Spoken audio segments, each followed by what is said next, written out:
Бұл өмір соншалықты өте қысқа дейді ғалекем. Тез өтіп кетеді. Қазақ айтады ғой, қас қағым сәт дейді.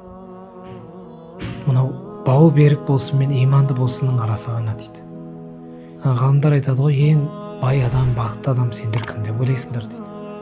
Біз ойлаймыз ғой, мансабы бар адам, атағы шыққан адам, қазір ең көп подписчигі бар адам, бақыттымын деп жүр ғой.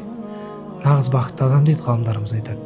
Мынау демі таусылса да, өзінің артына жақсылығы таусылмаған адам дейді. Өзі өмірден өтіп кеткен, бірақ артынан жақсылығы барып тұратын таусылмайтын адам дейді.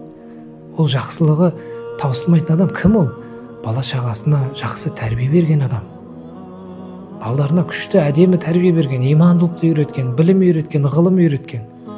Артынан мешіт, аурухана, көпір, адамдарға, қоғамға пайдалы істер жасап кеткен да. Ағайын туысқандарына қарайласқан, көмектескен, қиын сәтінде жанында болған адамдар. Енді оқып жатқан шәкірттерге жәрдем берген, былай айтқанда барынша бұл өмірде жақсылық жасап қалған адам нағыз бақытты адам дейді ғой.